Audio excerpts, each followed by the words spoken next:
Hello and welcome back to Perspectives. On today's show, we have our usual roundup of stories affecting the Sikh community.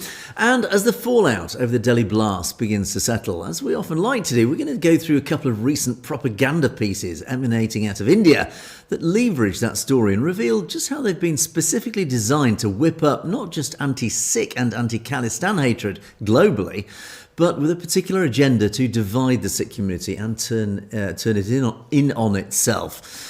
And it makes interesting reading. Anyway, all that and more on today's show. But joining me, as always, is our very own correspondent in Canada, James Cousineau. Good morning, James. Good morning, Angus, and good morning to our viewers out there. We are looking at a beautiful November across the country, and even more so in Ottawa. Tonight we're going to talk about the referendum stop this weekend in the nation's capital. So make sure that if you are in the Ottawa region and have not yet cast your vote in the referendum for Khalistan, make sure that you put that on your calendar. Also, we would love to see your videos and images this weekend, so by all means, share them in the comment section or email them direct. Angus will put the email address up at the end of the show, so stick around for that. Oh, there you go, it's up now. And also, don't forget that at the end of the show, we'll have your comments up there for today, so see if your comments made the grade today. Back to you, Angus. Indeed, the magic of technology at the press of a button. There you go. But in the meantime, James and I will be bringing our perspectives on the daily news affecting the Sikh community across the world. And indeed, at the end of the show, we will take a look at loads of great comments. So thank you, as always, for those. Right, James, as always, lots to get through. What are you going to start us off with this morning? This weekend, as I stated, the Khalistan Referendum will be making its stop in the nation's capital here in Canada, in Ottawa, at Billings Estate. This is a national historic site, so how appropriate that we see as something that could be a part of a new national site, which will be located in Khalistan, of course, I'm talking about. So it is an exciting time for anyone in the region. The voting will be open from 10 a.m. until 3 p.m. and, as I said, at Billings Park. So if you have not been following or you're not familiar with what the referendum is all about, we have created a whole report and article about it that's available on our Substack. But let's take a look here at what the introduction to this is. Again, we, of course, don't have footage from this weekend, so we've used some of our file footage from the referendum stop in Calgary. And, of course, you can see how amazing it is. There's people cooking food. There are people gathering and talking and celebrating the opportunity, whether it's a yes vote or a no vote. The opportunity is there to have your opinion shared. With that said, of course, if you are of non-Sikh background, you're always welcome to go down there, talk to people, learn about the culture, learn about Khalistan, learn about why it is so significant. And let's take a quick intro into that, as many people who are hopefully learning about Sikhi and Sikhism, as well as the Khalistan referendum, just like Angus and I. Here's some information for you. November the 23rd in Ottawa, Ontario, Canada is an exciting day to look forward to for the Sikh community and Sikh diasporas worldwide, as the Khalistan referendum moves in to its latest iteration in the nation's capital. This will take place in Ottawa, and it is the exact location of the Billings Estate National Historic Site. And it's not merely a community poll, it's a geopolitical flashpoint occurring against a backdrop of strained diplomatic relations between Ottawa and New Delhi, allegations of transnational repression, and a complex bifurcation of economic and security interests. The event represents the culmination of a multi-year global campaign orchestrated by Sikhs for Justice. This has successfully mobilized hundreds of thousands of participants across the UK, Europe, Australia, and, of course, North America. As we look over this campaign, it's also known as the ballot over bullet strategy that's been employed. The fierce countermeasures adopted by the Indian state, though, and the intricate sociological factors driving second and third generation Canadian Sikhs to cast ballots for a homeland many have never visited. Furthermore, we understand that there is a paradox of November 2025 where high-level trade delegations discussing critical minerals and aerospace coexist with mass rallies denouncing Indian occupation, illustrating the delicate tightrope walked by foreign policy.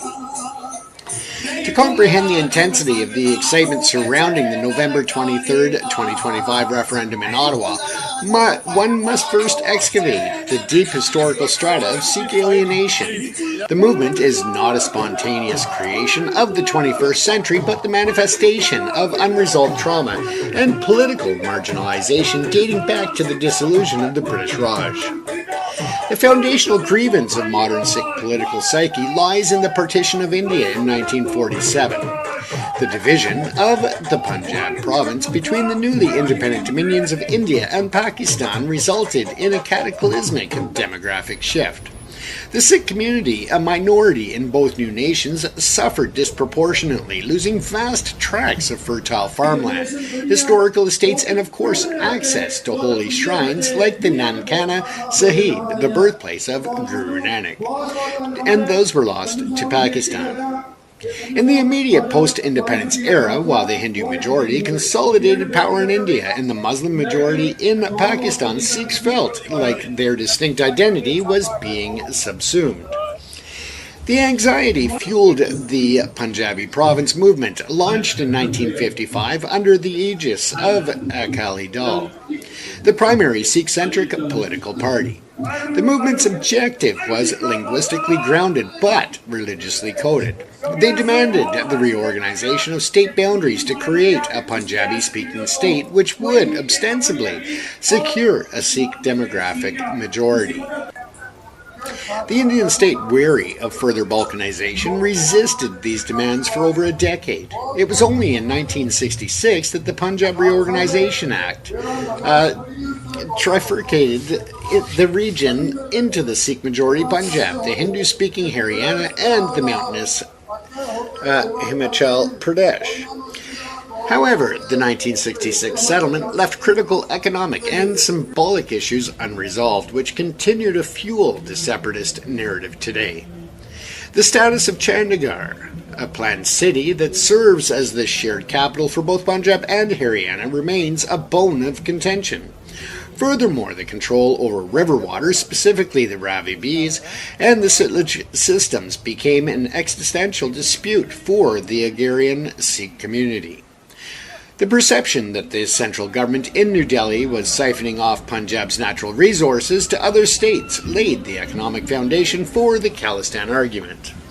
There are many other reasons behind the need for a sovereign Sikh state, and of course, this is outlined in the full report available on our Substack station or platform. Unfortunately, we don't have the time to go into all of the details on today's show, but we do invite you to definitely take part in the conversation. Both view the full report on our Substack and join the conversation here on Perspectives in the comment section. This is James Cousineau reporting for Satellite TV. So as you can see, it is exciting. It's going to be a beautiful event, as I've attended the referendum votes in Vancouver, or Surrey to be exact, and in Calgary. I've enjoyed it because it is such a community environment and atmosphere. So if you're in the region this weekend, check it out. As I said, even if you're of non-Sikh background, hopefully that gave you a bit of idea as to what it is about, and go down and talk to people, enjoy yourself, and just really take part in the excitement and the atmosphere there. As we move on, we are again taking a look at our continued coverage this week of the 1984 genocide that took place in India and targeted the Sikh community. I've got a video here, as I've been doing all week, just playing snippets of different documentaries and trying to encourage people to watch these and to learn more and open up their minds to find out what is behind the violence, the transnational repression, and the foreign interference at the hands of the India government, and how far back it goes. But most of all, why it is so essential that the acts of 1984 are identified and labeled internationally as a genocide, because a lot of people are trying to just wipe it clear and call it a riot that is so far from the truth. Let's take a look at the emotional impact on another individual who has been scarred for life and has created generational trauma throughout from the incidences of 1984. It was the total betrayal on the part of the government. We people couldn't even think of it, that they can do this to us. The minds of the people were poisoned. It turned out to be truly horrendous for India. You are facing so much atrocities, torture, pressure, and still you are fighting. ਸਾਨੂੰ ਤਾਂ ਉਹ ਪਿੱਛੇ ਗੋਲੀ ਦਿੱਤੀ ਸੀ ਕਿ ਜੇ ਚੱਲ ਗਏ ਤੇ ਖਤਮ ਹੈ। I will not allow my children to face this type of situation in their life. So I decided to move them out of that. ਮੈਂ ਨਿਊਜ਼ੀਲੈਂਡ ਆਉਣਾ ਇੱਥੇ ਆ ਕੇ ਸਭ ਤੋਂ ਜਿਹੜਾ ਮਤਲਬ ਮੈਨੂੰ ਵਧੀਆ ਮਹਿਸੂਸ ਹੋਣਾ ਸ਼ੁਰੂ ਹੋਇਆ ਨਾ ਵੀ ਜਦੋਂ ਮੈਂ ਆਇਆ ਤੇ ਆ ਕੇ ਮੈਂ ਸੁੱਤਾ ਇੱਦਾਂ ਨਹੀਂ ਮਹਿਸੂਸ ਕੀਤਾ ਵੀ ਸਾਡਾ ਦਰਵਾਜ਼ਾ ਕਿਤੇ ਖੁੱਲ੍ਹਾ ਰਿਹਾ ਹੋਵੇ।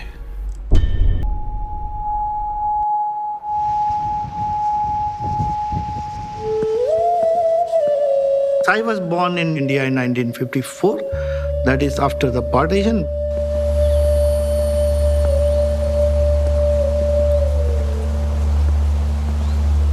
So my forefathers flew from the Punjab area, which is now in the Pakistan. This is my father, Jagjit Singh, and this is my mother. His name was Amrit Kaur. We were brought up in a very alien, very different atmosphere. We were one or two Sikh family in the entire locality. Because of our dress up, our appearance, we were humiliated, traumatized, beaten. People used to call us a refugee son. So humiliation was a part of the life for that. So it was very, very difficult for me, my family, my mother. Then my mother told me that, son, look, if you want to be strong, kalam di power, talwar di power to zyada hondi hai. The pen is more powerful than the sword. Sikh is a very courageous community.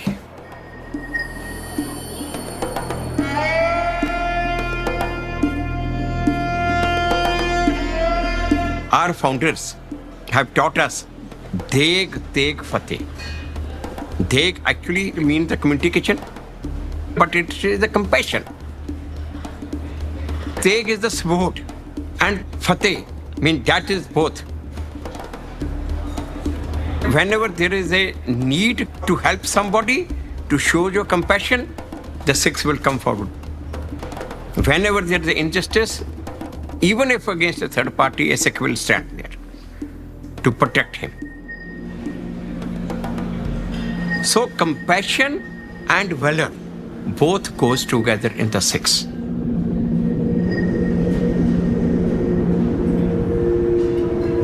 The vision of our founding fathers and mothers was So again, another wonderful documentary that really shows the impact on the generation that was there in 1984, whether that was the older generation or the young ones who had to flee the nation in order to secure some type of security and safety for their children and their families. 1984 saw the horrific acts that took part, and as this gentleman was just stating, that Sikhs are there to protect others, to stand for against injustice, to protect even if it's a third party. But who really was there protecting them in 1984? Who was there to save them from the horrific actions of the Hindutva, of the the government of the day, and who was there to hold people accountable. And I can almost guarantee that when you think about it, you can really come up with nobody. The governments around the world stood back and allowed this to happen. There is some speculation and information that pushes towards the involvement of some governments that gave information and intelligence that supported the India government's genocide of the Sikh people. There were people that still to this day stand back and refuse to hold people accountable who were still alive today that have never faced justice for the atrocities, the rapes, the murders, the humiliating and really draconian actions of those few. When I say the few, I'm talking about the people who actually acted against the Sikhs. There were Hindus who opened their homes, that sacrificed their homes that were burnt down because they were caught hiding Sikhs in those residences. There were people that were beaten because they stood up and said, this is wrong, and we're going to help to protect these people who are of our nation. We are all one at the end of the day, that we all bleed the same blood. We all shed the same tears. And we all are traumatized by the actions of others in such genocidal acts. And therefore, I call on everyone to stand up and to send an email to your government, whether it's in Canada, the United States, the UK, Australia, New Zealand, anywhere in the world. Send the emails. Insist that they reach out to the international criminal courts or put pressure on India to hold those accountable who are still alive today, and where evidence exists that can prosecute them for the atrocities that they committed against the Sikh community. With that, Angus, I think that people are really starting to learn more about the history of India, but also the current status on how they are still involved in transnational repression, how they are still targeting minority groups, whether it's the Sikhs, whether it's the Muslims, whether it's the Dalits. And for that to continue in a modern day, for a country that claims to be such a democracy, the world's largest democracy, they say, I would turn that and say it's actually the world's largest failure to hold people accountable, Angus.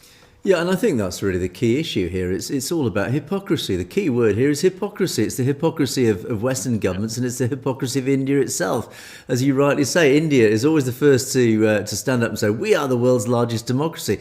Well, the evidence that actually undermines that whole statement is out there on a daily basis. We even yesterday we talked about Sikhs in Canada, for example, who have threats to their lives. They have these warnings given to them by the state saying your life is under threat from India. We have the same here in the UK. We have Sikh activists and campaigners who literally live on a day-to-day basis under threat of their lives from India. And yet we have the Indian government, the Indian state saying, we are the world's largest democracy. Well, democracies don't have people who literally have had to flee for their lives. And again, that video you shared about 1984, well, let's not forget that what followed in the 1980s and 1990s was this effectively long-term genocide against young Sikh men who were extrajudicially murdered by the Indian state for, nearly 2 decades. And again, that's only a few years ago. It's in living memory. Again, at a time when India claimed itself to be a democracy. Clearly, India is not a genuine democracy. It is not a democracy how you and I see it, in certainly from our perspective. And then the hypocrisy also sits very large amongst our own leaders here in the West, because again, as we often say, our own leaders are shaking hands with Narendra Modi. They are welcoming the minister, the Home Minister Jai Shankar, and shaking hands and talking trade deals and talking about, let's build bridges with India, let's build trade deals, let's do commerce, let's potentially invest in India. Well, this is a nation that is claiming itself to be a democracy and clearly isn't, and we are nations that claim to support the rule of law, that claim to stand up for democratic principles. As I keep saying, we have invaded countries for less to impose our democracy upon these nations. And yet, here we have India, which is guilty of all sorts of abuses of human rights, which are well documented, and not just historically, but even to the present day. The minorities in India are under the cosh of an Indian state that does not want them there, that wants to try to convert them into Hinduism, that wants its Hindu Rashtra at the expense of its minorities. Human rights abuses are risible. They are terrible in India. And we often I use the phrase banana republic. India is not a banana republic, but some of its actions reflect the actions of a banana republic, certainly not those of a democracy. And this is why, again, the real key word here is hypocrisy. Hypocrisy on the part of all our leaders, and certainly here in the West. And I'm always the first to stand up and hold our leaders to account, saying, why are you welcoming India? Yes, I understand the real politic element. Yes, we do need to have at least relations with India because they are potentially a huge market, etc. But this cannot be at the expense of what our principles stand for, of what our democracy stands for. That is the rule of law and normal democratic freedoms of speech and freedoms of expression to practice our religions, whatever those religions may be. And here in the UK, we stand very proud about our multicultural society, our freedoms that we have taken for granted, that sadly now it seems to be increasingly restricted, but that's a different story. But ultimately, we as a society cannot stand up and say in all good conscience and start criticising India if we ourselves are not practising those same principles and not holding India up to account. Why, again, are we welcoming Indian leaders and not telling them about Jagtar Singh Johal, Hardeep Singh Nijjar, Gurpratap Singh Pannoon, the oppression of the Muslims at the moment, and all these pieces of legislation that are used to imprison political dissenters? It's just not right, James. To me, it's just totally undemocratic. Absolutely. And that's where we need that international pressure. As I said, I would love for people to actually take the initiative, no matter what background you come from, to send those emails, to send those messages loud and clear to politicians around the world that we need to start holding India accountable. We got to stop turning a blind eye in the name of security and trade. We need to make sure that they understand that the world is not going to sit back and allow them to treat and mistreat their people in the ways that they are. Indeed. And talking of hypocrisy, I'm going to move on to my first story. And I said in the introduction, we do like to dip in every now and again into Indian propaganda, Hindutva propaganda, because, if it wasn't so serious, it would actually be funny. These propaganda pieces are just hilarious pieces of utter deep hypocrisy. But ultimately, they serve their purpose of propaganda. But what is, I think particularly insidious, to borrow the word you used earlier, James, that what is particularly insidious about these propaganda pieces is they are designed and they're mass produced by the Hindutva bots, etc., in this huge media machine that supports the Hindutva RSS movement, and they are churned out right across mainstream media and of course social media and these sort of other news outlets that portray themselves as serious mainstream news outlets. And one that I particularly like to dip into on a regular basis is Khalsa Vox. Now, Khalsa Vox is It portrays itself as representing the Sikh community, and most of its stories tend to be obviously have a bias towards the Sikh society in terms of what it covers. Its interests obviously around the Punjab and around Sikh issues. But in amongst that, and this is why the propaganda really, I suppose, works to some extent, and this is, again, a very typical propaganda tactic, is it infiltrates, it infuses quite reasonable stories with just subtle pieces and less subtle pieces pushing across the Hindutva agenda again. And what this agenda is, and as I said in the introduction, its real agenda at the moment is to try not just to turn the general population of India and indeed the diaspora against the Sikh community, but it's also really trying very hard now to try and divide the Sikh community itself and let it turn in on itself, to try and divide Sikhs so that they start arguing against each other, they start inserting arguments and again just trying all these little tactics, these subtle tactics, so that Sikhs turn against themselves. Because as we discovered recently, Hindutva is losing this battle. It is losing the information war. It is losing the propaganda war, because the West and Western leaders, and particularly Western politicians, are actually waking up to what India is and what it actually genuinely represents. And it isn't this nice, warm, fuzzy, cozy sort of spiritual land of gurus. It's something a little bit darker. And it is something, as we've often talked about, it represents values that really shouldn't be associated with a so-called democratic nation. And so as it's realising, as the RSS are realising, they are losing this information war. And despite the amount of disinformation and misinformation that they are trying to spread around the media, they realise they are losing this war. So saying, okay, we need to adopt new tactics. This Sikh community is growing in power. It is growing in publicity. Its public awareness around the world, particularly the Khalistan movement, is growing in popularity. It is gaining momentum. More and more people outside the Sikh community are understanding what Khalistan represents, and they support it. Why wouldn't they?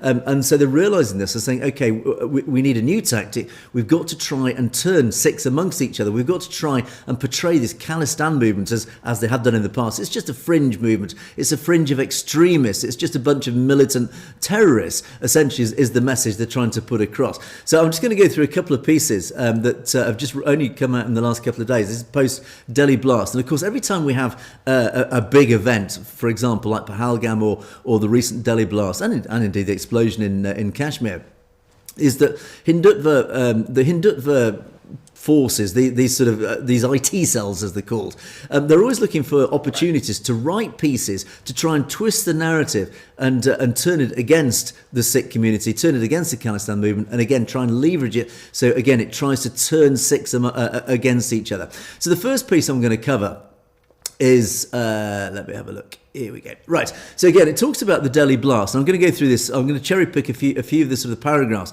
just to demonstrate how this propaganda works. So it talks about the Delhi blast, and post this blast, it triggered what they called a wave of misinformation and disturbing propaganda by Khalistan sympathisers across social media. Well, again, the irony here, it drips large. I mean, it's not the Khalistan movement that is spreading in misinformation. It is, of course, Khalsa Vox, amongst many other propaganda outlets. Now, it says that the Khalistanis' reaction, notably marked by baseless conspiracy theories, insensitive remarks, stands in stark contrast to the core values of Sikhism. Now, this, again, is another little insidious tactic that they're using increasingly now. It is saying, look, Sikhism stands for all the wonderful things that we talk about, Chardi Kala, etc., and save the self for service. So what it's saying is it's now trying to contrast the actions of Khalistanis particularly, and a section of the Sikh community, as saying they're not genuine Sikhs. How can they be genuine Sikhs when they're supposed to represent these great values of Sikhism? But they're not demonstrating that. So again, you can start to see how this division is being set out in this piece.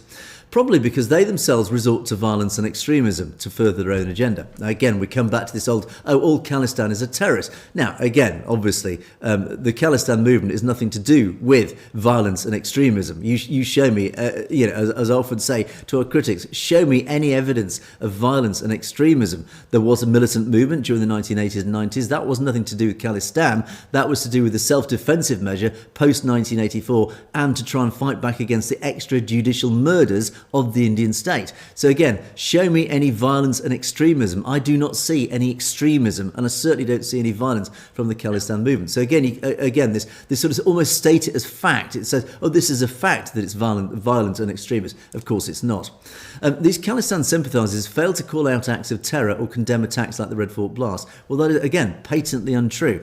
And it talks about conspiracy theories. Well, unsurprisingly, like many of our commenters have done, saying it's very highly likely that events like these blasts are false flags because India and RAW, the intelligence services, the intelligence agencies of India, have a track record of false flag incidents. For example, the Chitty Singh Pura massacre, amongst many other false flag events. So it's not unreasonable that these claims are made across social media, etc. And again, it talks about their history of aggression, violence, association with the tactics of countries like Pakistan. And here, this is where actually they let slip where this is coming from. Of course, it's Hindutva RSS, because any normal journalist wouldn't associate any tactics of Khalistan with Pakistan. Actually, Pakistan has been a great friend to Sikhs. As we've often talked about, the relationship between Pakistan and the Sikh community of the Punjab particularly has been very warm and very good, because as a simple example, the Kartarpur corridor was essentially negotiated by a benign Pakistan to allow Punjabi Sikhs to cross the border into Pakistan as a pilgrimage to the Gurdwara in Kartarpur. And it's India, in our post-Pahalgam, it's India that closed the border, that prevented Sikhs from crossing the border into Pakistan, despite the fact that Pakistan was offering free visas to Sikhs wanting to cross. So the evidence is very clear that Pakistan is a friend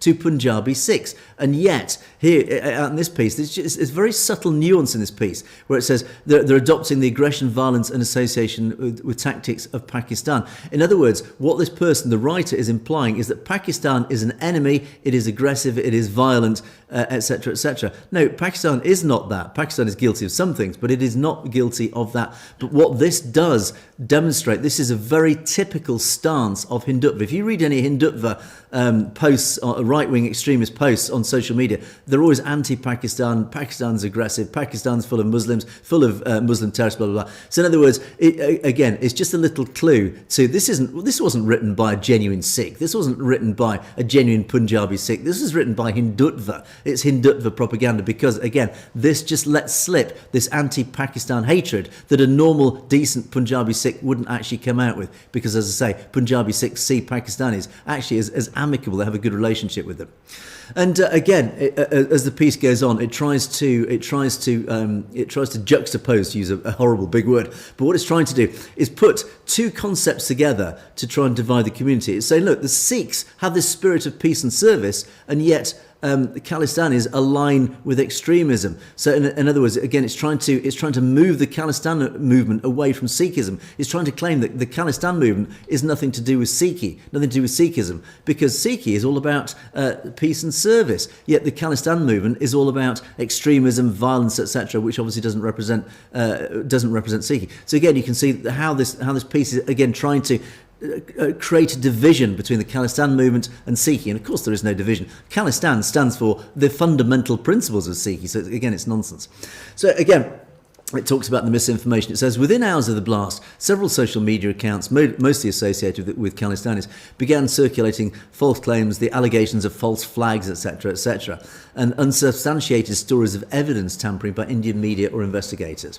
These propagandists, and again, the hypocrisy drips large here, these propagandists, as he said in this piece of propaganda, have weaponized grief, spreading rumours rather than a rallying call for help. Divisive rhetoric, it calls it. It runs counter to Sikh philosophy, which advocates peace, resilience, compassion in the face of adversity. Again, trying to differentiate, trying to separate Khalistanis away from Sikhi. And again, it's nonsense. And again, it talks about weaponizing grief. Now, the only people who've weaponized grief and victimhood is, of course, the Hindutva forces, as we often talk about in North America, how Hindutva have used this tactic of trying to claim themselves as victims. We are victims of oppression from Khalistan, from Sikhs. Again, it's absolute nonsense. And then it says, the reactions by these groups haven't just been insensitive, they directly contradict the foundational tenets of Sikhism. Again, trying to create this division between the Khalistan movement and Sikhi. And Khalistan sympathisers often exploit tragic incidents to further their own divisive agenda. Well, again, I use this word hypocrisy. Well, here we have a propaganda piece doing this very thing. It's trying to create division. As I'm defining very clearly with all the evidence, this piece is using an event, a tragic incident. It is exploiting a tragic incident to further its own divisive agenda. So again, you can see the hypocrisy here. Resorting to conspiracy theories, violence, blah, blah, blah. It incites hatred, but undermines the efforts of genuine Sikh organisations. So again, it's trying to separate the Khalistan movement from what it says are genuine Sikh organisations. Well, again, it's complete nonsense. It reveals a true intent not to serve or uplift the community, but to fuel fear and polarisation. Well, I think, again, obviously it's nonsense. The Khalistan movement is actually a unifying force. It is a force trying to resist these divisive policies, this divisive agenda. It's trying to unify the Sikh people behind its own flag. So again, it's you can see the nonsense of this piece. And finally, it says it is a betrayal of Sikh ideals and the tradition of communal harmony. No, it's not at all. But again, so that piece, as you can see, the whole agenda of that piece is it's not a totally new tactic, but certainly I'm seeing a bias now towards this agenda. Clearly, the forces of the RSS have passed down the chain of command to the IT cells. Right, we need to see more pieces trying to divide the Sikh community. We need more pieces to try and say the Khalistan movement not just is a violent and extremist movement and a bunch of terrorists, but now we need to try and force the Khalistan movement to be turned upon by the rest of the Sikh community. Let's try and incite hatred amongst the Sikh community against the Khalistan movement by tactics like this. So again, it's a very powerful agenda that they're trying to push. I did actually look at this guy. and what was his name? I think it was Paraminder Singh Sodhi. We've covered pieces by him before, and if you look at all his past pieces, they're all tend to be anti-Khalistan pieces. So he is just the guy. I'm not even sure the guy actually even exists. We do talk about AI, James, and how AI can quickly mass produce these propaganda pieces. It's quite possible this guy doesn't even exist, and this is just another piece of propaganda generated by AI under a fake sort of name.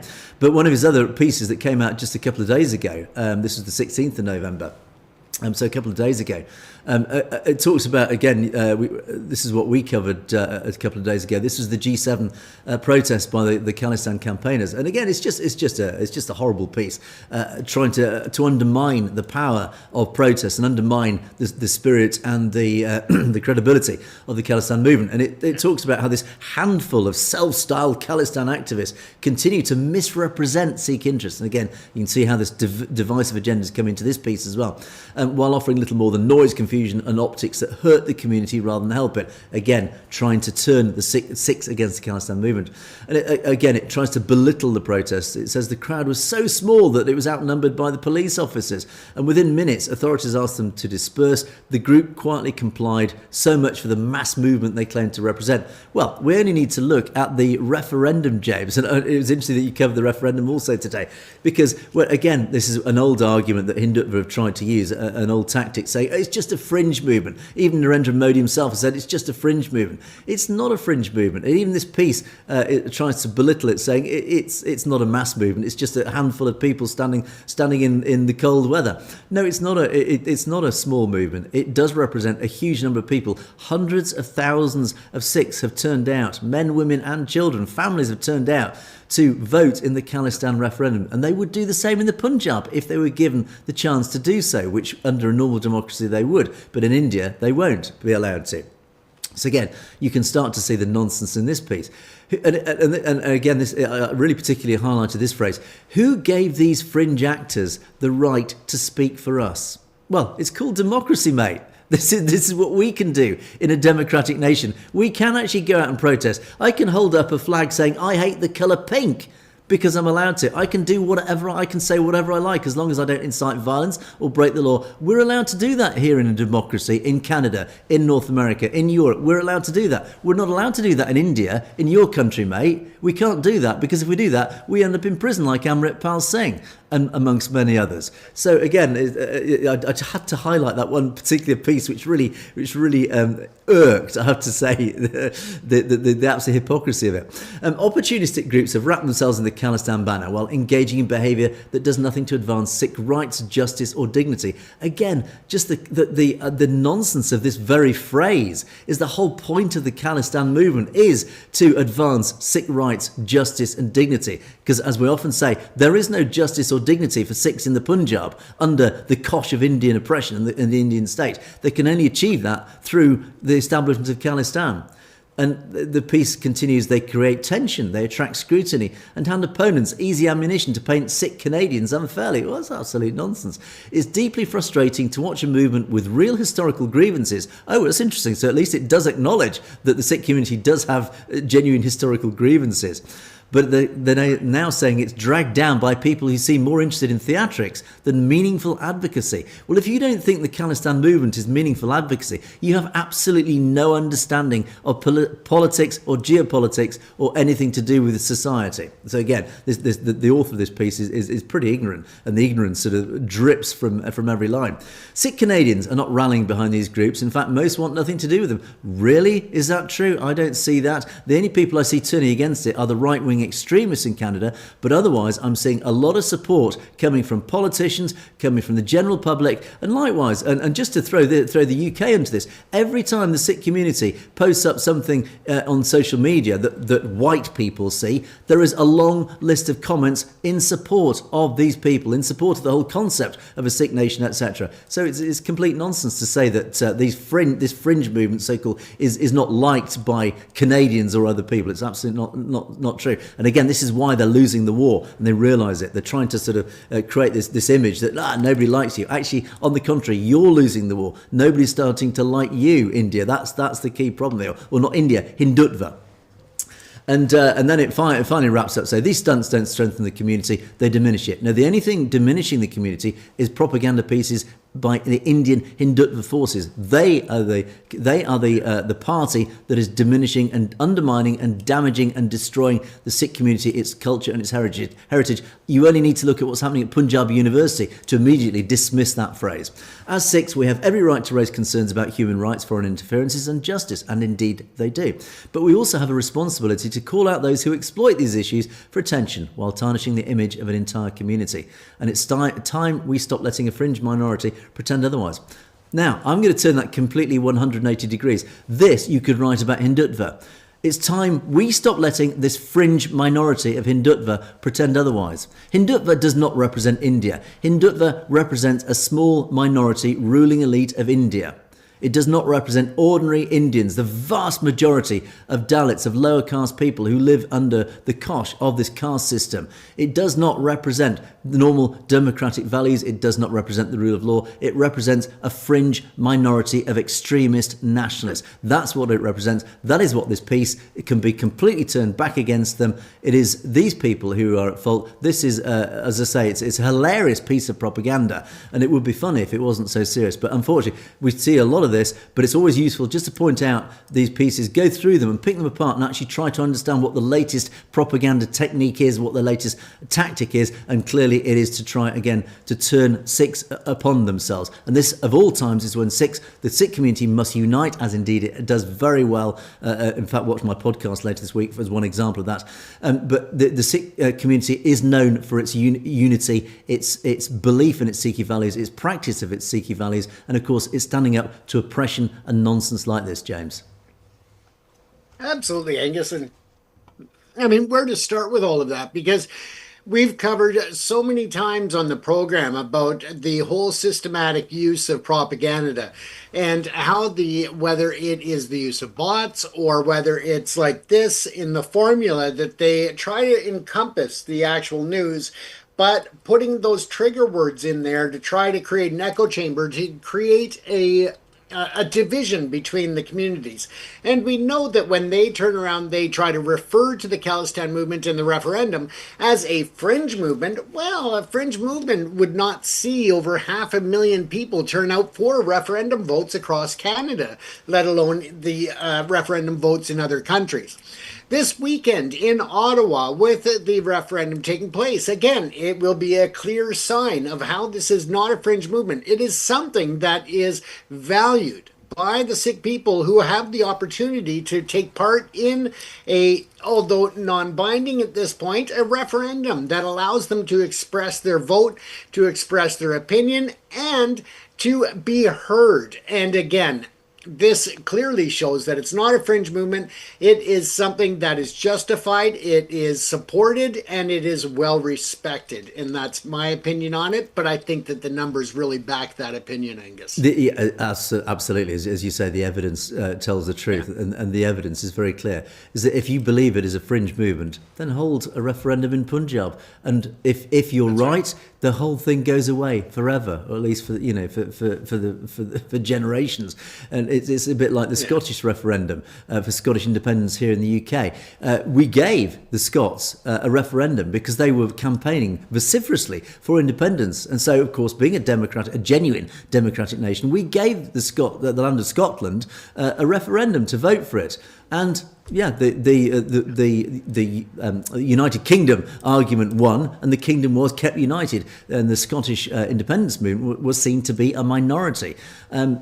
And that, well, I wouldn't say it's gone completely away. Of course, here in democracy, we still are completely open to people campaigning for it. But you can't get that in the Punjab. Is that, and as I say, the simple argument to the Indian government is if you genuinely believe it is a fringe movement and you're not afraid of it, then hold a referendum. Prove to the world that it is a fringe movement. Do it. Live your democratic principles. Hold a referendum. Let's just see how fringe this movement is. And of course, we know why they don't hold the referendum is because we know, they know, and everybody knows is that the Khalistan movement would find a resounding yes vote for Khalistan. So anyway, James, let's move on to our comments column.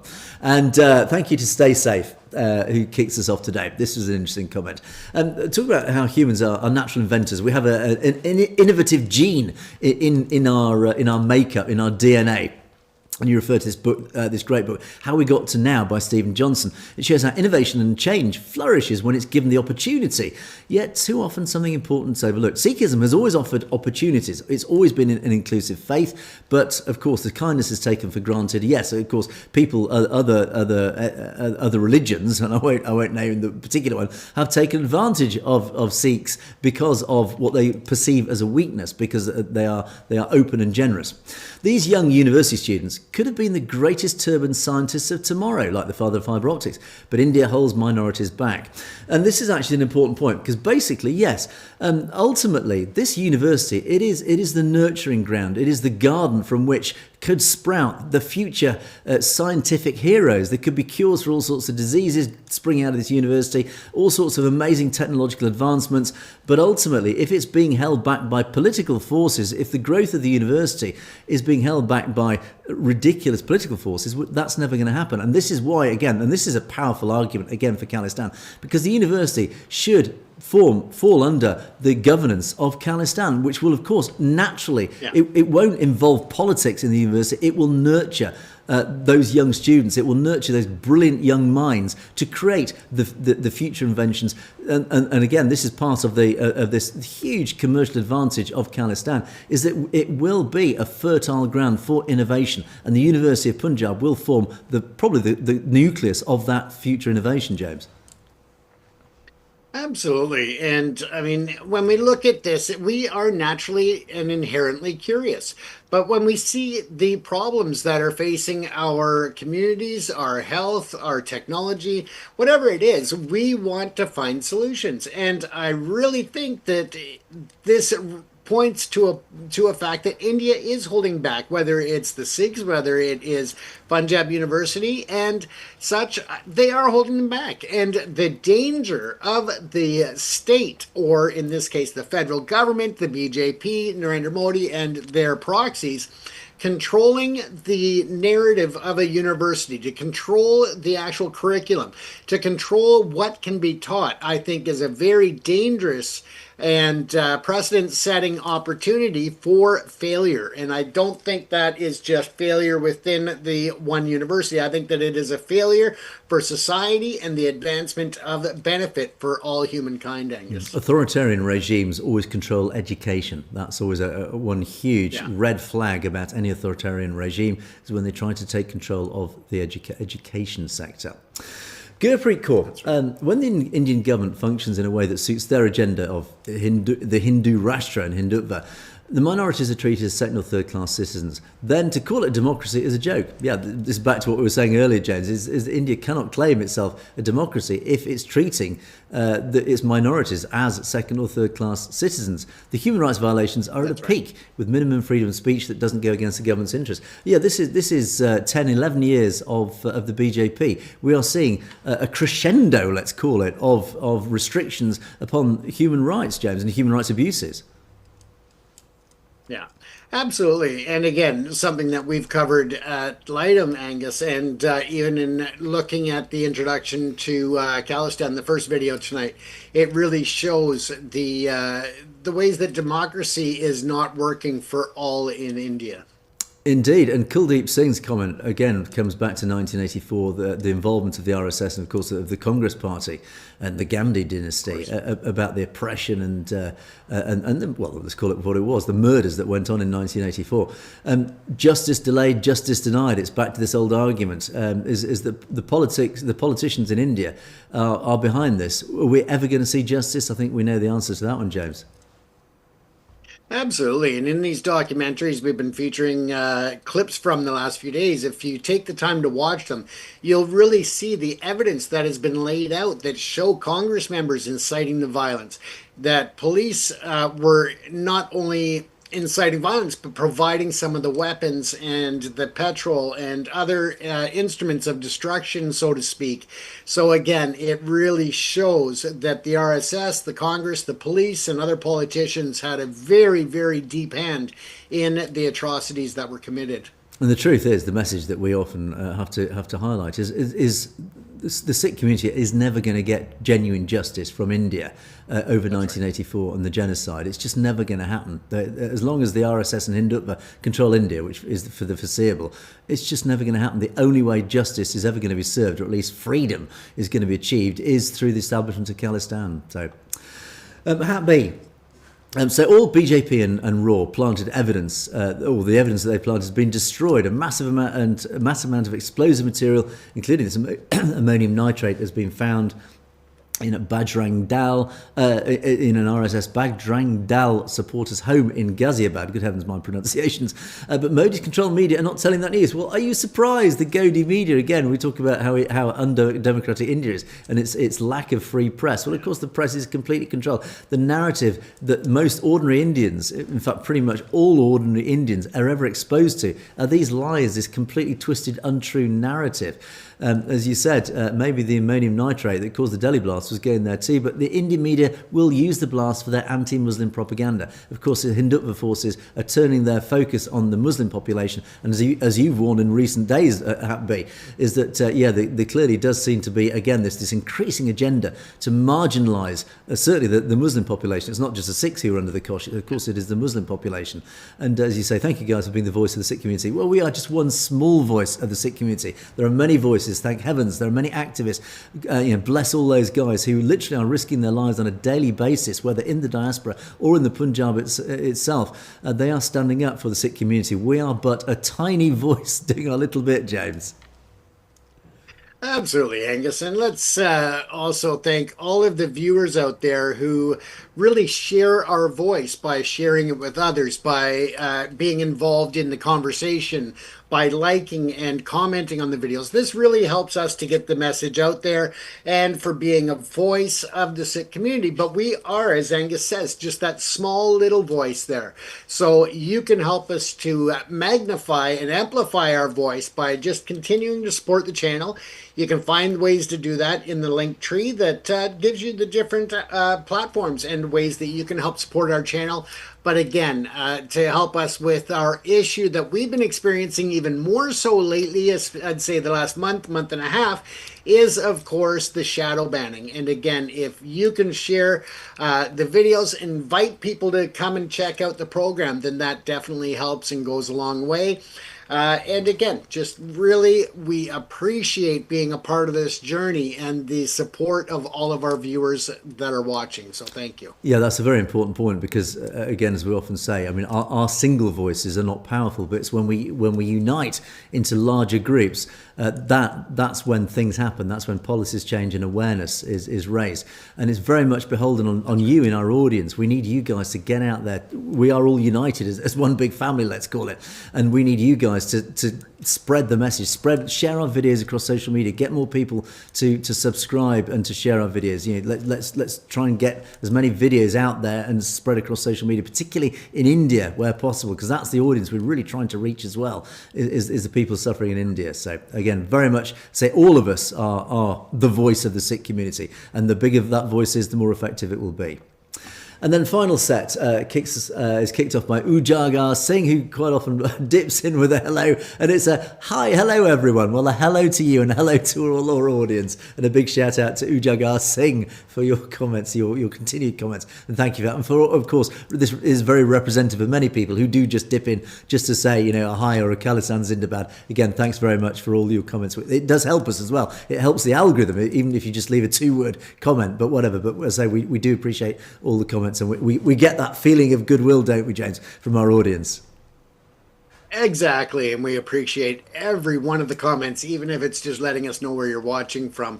And welcome. I noticed somebody from India watching one of the documentaries on the feed there. So again, welcome to those, and share the idea that you can use a VPN or change location settings and all of that to watch us in India. We want to see more people there, so that's good news. Fantastic indeed. As I said, we do need more viewers in India. We need more people in India able to access our channel, because, as I say, they're the people we really need to reach, to let them know that you are being lied to on a daily basis. So, Darminder, it was probably the RSS that I pissed off. But that's besides the point. I think we're both very much guilty of that. I dread to think our names will be sitting on a file somewhere in Delhi. I've no doubt about that. Dharmendra Bunnins says, "Good work, Sir Angus and Jamas." And I had a chuckle about this.